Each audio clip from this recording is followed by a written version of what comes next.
क्या कभी आप लोगों ने विचार करा कि हमारे यहाँ अतिथि को भगवान का दर्जा दिया गया है?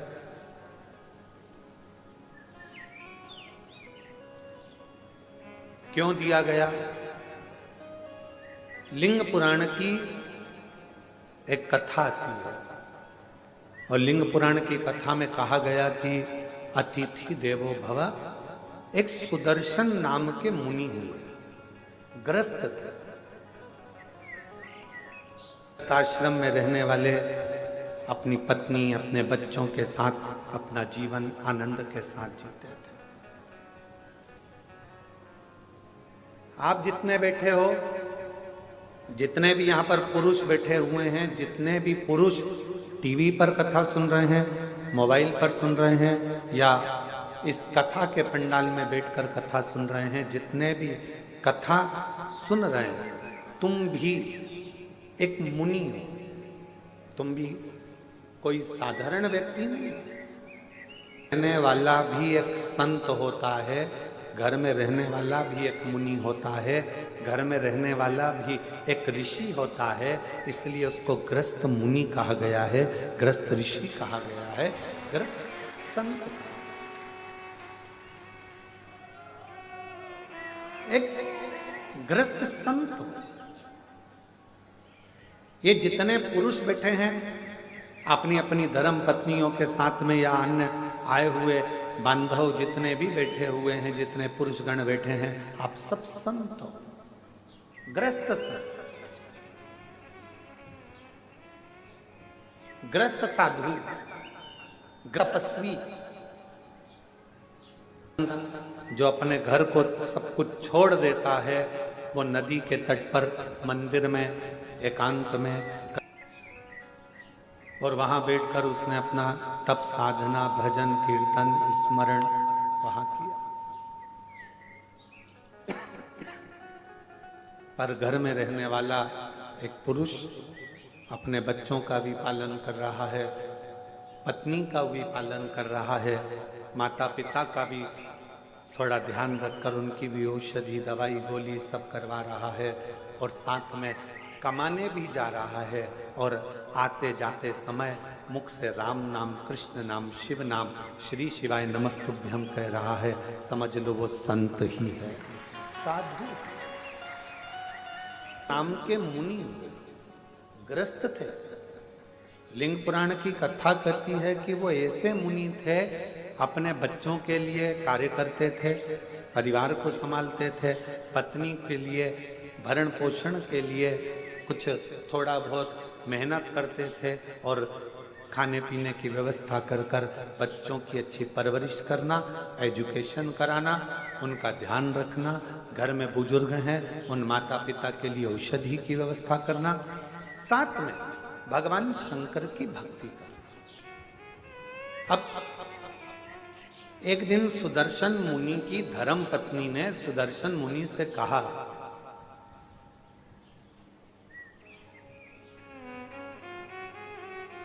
कि मैं बच्चों में व्यस्त रहती हूँ, बच्चों की परवरिश में व्यस्त रहती हूँ, मैं भगवान के मंदिर नहीं जा पाती हूँ, भगवान का भजन नहीं कर पाती हूँ। कोई सरल सा तरीका बता दो जिससे मुझे शिव मिल जाए।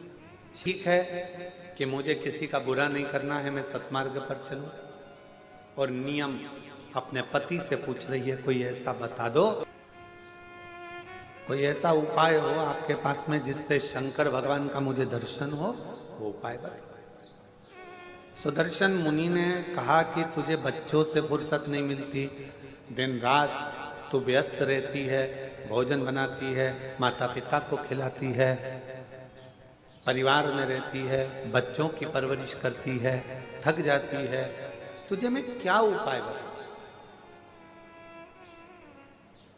पर पत्नी ने जिद पकड़ ली, कोई ऐसा उपाय बताओ मुझे कि मुझे शिव मिले।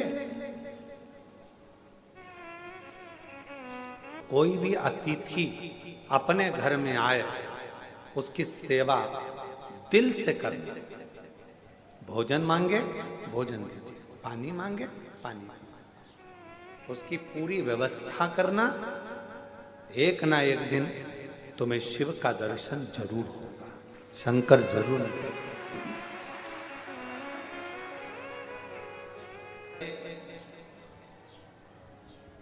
परिवार, बुजुर्ग, पति, ये सब भी तो घर के अंतर्गत हैं। अब इनके लिए तो कहा, अगर घर में अतिथि आया हुआ है, मेहमान आया हुआ है, अतिथि का यदि तुम सत्कार कर रही हो, सम्मान कर रही हो, तो उसमें सब कुछ समाया, सब कुछ।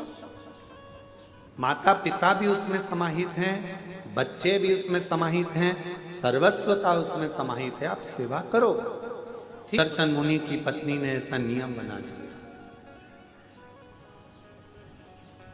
मुनि की पत्नी ने ऐसा नियम बना लिया कि अब घर में कोई भी अतिथि आए उसका सम्मान करती है, उसका आदर करती है, उसका सत्कार करती है।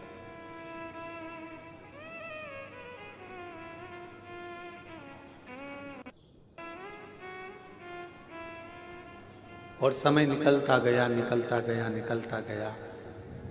आज शंकर भगवान ने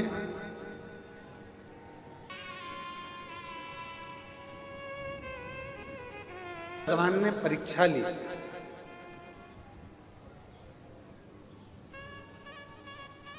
और सुदर्शन मुनि की परीक्षा लेने के लिए शिव जी अपनी धर्म पत्नी को बोल कर गए, पार्वती जी को, कि आज मैं एक गृहस्थ संत की पत्नी की परीक्षा लेने के लिए जा रहा हूं।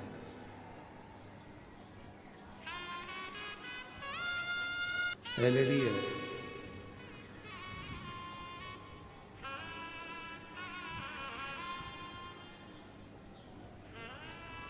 आज मैं जाकर एक गृहस्थ मुनि की, एक गृहस्थ संत की पत्नी की परीक्षा लेकर आ गया। तो पार्वती जी ने उनको रोका। आप जा तो रहे हो, बहुत भोले हो, मैं जानती हूं कि तुम जाओगे और अगर उसने तुम्हारी सेवा करी, परीक्षा में वो पास हो गई, तो तुम कुछ ऐसा वैसा देकर मत आ जाना।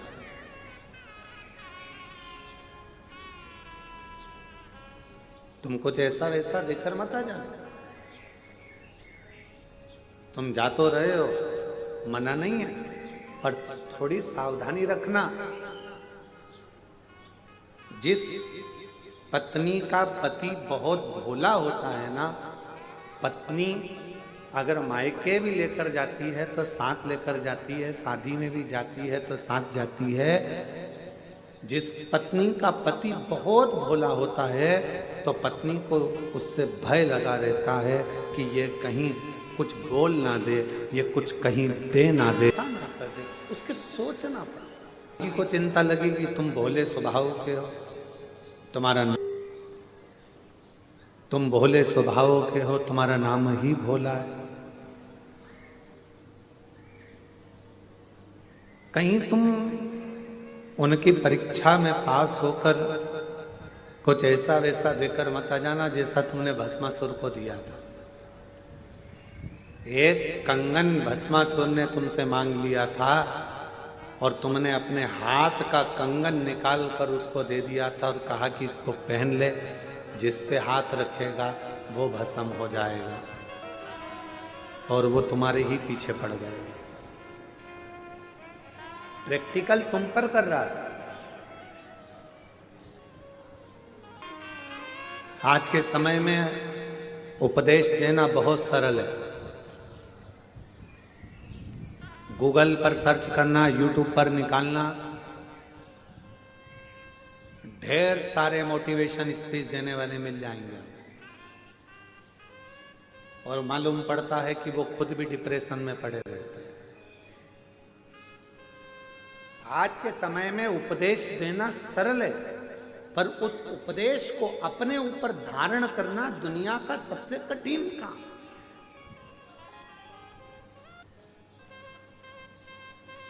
एक तरफ ये कह देना कि मोह में मत पड़ो, माया में मत पड़ो, प्रपंच में मत पड़ो, संसार के बंधनों से दूर रहो।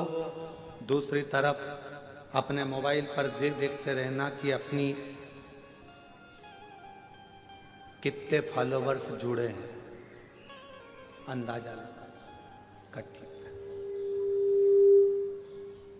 यदि आप संत हैं, साधु हैं, सन्यासी हैं, तपस्वी हैं, साधक हैं, उपासक हैं, तो फिर आपको विरक्ति का भाव आना चाहिए। कितना जुड़ा, कितना प्राप्त हुआ, कितना लिया, कितना दिया, कितना करा, उससे मतलब। और आप सबको आज बड़ी प्रसन्नता होती होगी देखकर कि कुबेरेश्वर धाम पर आने वाले सभी भक्तों ने पहले पूर्व में देखा होगा, छोटी सी जगह थी, छोटी सी जगह से उसको धीरे धीरे बड़ा करते करते करते करते धर्मशाला, हॉस्पिटल, उनकी निःशुल्क शिक्षा के लिए, उनकी पढ़ाई के लिए गुरुकुल की तैयारी भी चालू हो गई। गौशाला के बाद में पास में नंदीशाला की, जो गाय के बछड़े होते हैं, बैल, उनको लोग काटने के लिए भेज देते हैं, तो उन बैलों की रक्षा के लिए नंदीशाला की व्यवस्था।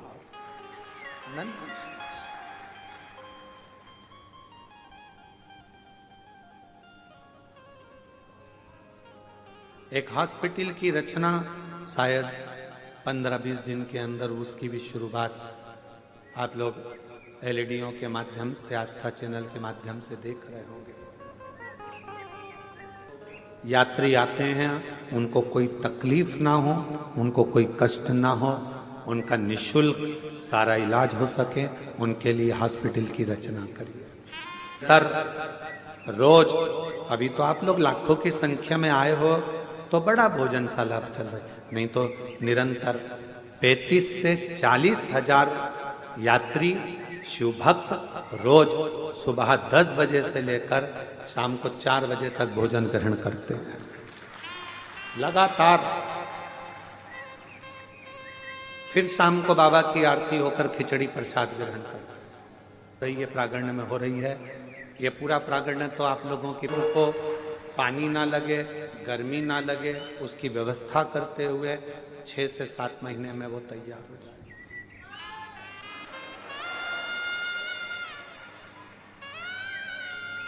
होम्योपैथिक औषधि केंद्र, आयुर्वेदिक औषधि केंद्र और सारी व्यवस्था कुबेरेश्वर धाम पर आप लोगों को निःशुल्क मिल सके, उसकी पूरी तैयारी यहाँ करी जाए। पूर्ण व्यवस्था की शादी करना है, 25 लोग लड़के वाले, 25 लोग लड़की वाले आए, उनके विवाह की व्यवस्था, उनके स्टेज प्रोग्राम की व्यवस्था, बरमाला का 365 दिन का 365 दिन चिकित्सा, 365 दिन का 365 दिन शिक्षा, 365 दिन से 365 दिन भोजन व्यवस्था और 365 दिन से 365 दिन आपकी सुविधा के लिए निःशुल्क सब व्यवस्था कुबेरेश्वर बाबा के धाम पर हो। आपको प्रसन्नता हो कि आपका दिया हुआ दान 365 दिन गौ माता की व्यवस्था, 365 दिन नंदी बाबा की व्यवस्था।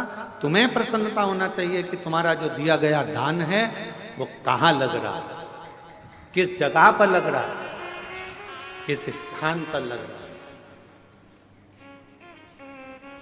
और तो और जो बच्चे पढ़ने में होशियार हैं और फीस जमा नहीं कर पाते, तो उनके फीस की व्यवस्था भी विठलेश सेवा समिति पूरे भारत में कर रही है, केवल मध्य प्रदेश नहीं, पूरा भारत। कोई भी प्रदेश होता है, सूचना मिलती है, उसकी व्यवस्था करी जाए। शिव है, तेरा है, तुझे समर्पित। हमारी माता ने तो हमको जन्म दिया था, तो हमारे पास में बिछाने के लिए, हमारी माँ के पास में गोदड़ी भी नहीं थी। तुलसी के क्यारे के नीचे जन्म हुआ था, और तुलसी के क्यारे के नीचे जन्म हुआ था। हमारी माता का हाथ पकड़कर खींचकर हमारी ताई लेकर कक्ष में गई। बिछाने का सामान नहीं था, तो जो मुरमुरा होता है, क्या बोलते हैं उसको, परमल, मुरमुरा, साथ में खाते हो मुरमुरा, उसका टाट पड़ा हुआ था बोरा, जिस पर हमारा जन्म हुआ। तो बोरे पर जन्म हुआ है, और मृत्यु के समय पर भी कोई राजसी ठाट नहीं। यही मानव का शरीर ऐसे ही छूट कर चले जाना है। इसलिए आपका आप में ही लगा कर जाना है कि आप लोगों की जिंदगी के साथ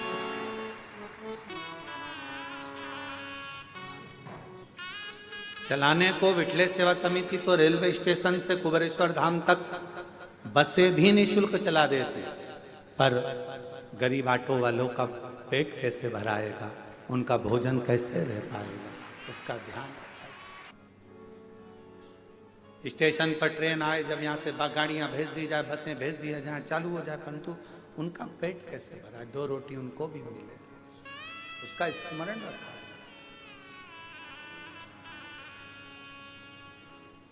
शिव भक्ति को धारण करो।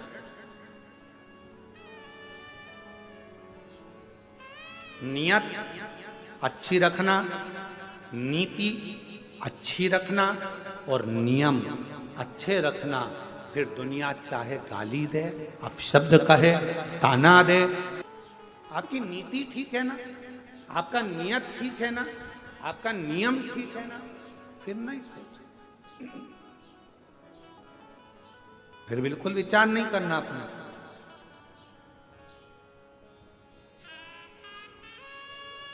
हमारे सीहोर के कई हॉस्पिटल हैं जिसमें वेंटिलेटर तक नहीं है, पर कुबेरेश्वर धाम का जो हॉस्पिटल बना है उसमें ढेरों सारे वेंटिलेटर तक लगाए गए हैं, जिससे किसी को दिक्कत ना, किसी को तकलीफ, किसी को कष्ट ना।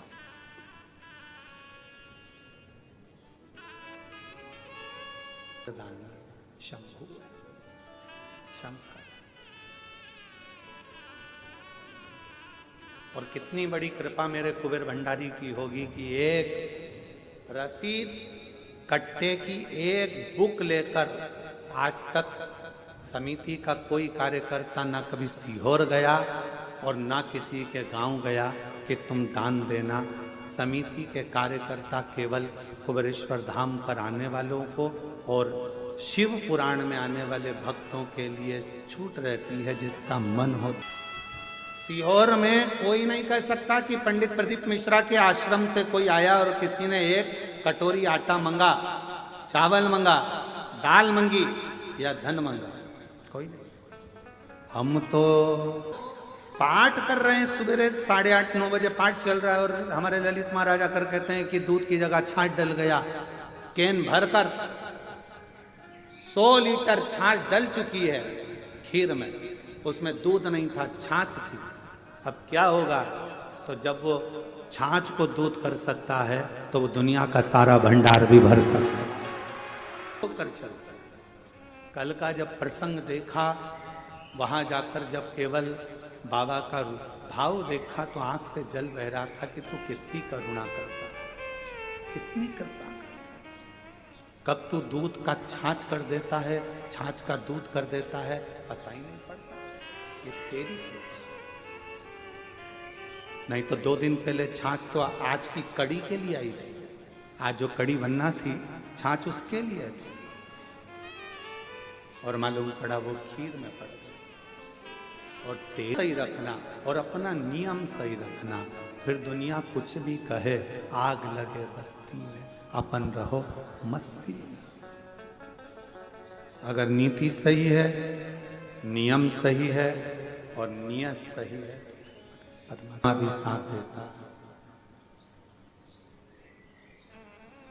सुदर्शन मुनि की धर्म पत्नी ने कहा कि मैं मुझे नियम, तो नियम भेजा, अतिथि देवो, अतिथि का सत शिव मिलेगा इसमें, क्यों नहीं?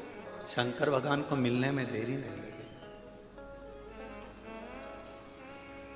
आप पकड़ो एक नियम, ठीक है, अतिथि सत्कार का नियम पकड़ा, और अतिथि सत्कार का नियम जो पकड़ा, ऐसे नियम में डूब गई कि शंकर भगवान परीक्षा लेने चले तो पार्वती जी ने कहा कि तुम भोले हो, दे मत आना कुछ।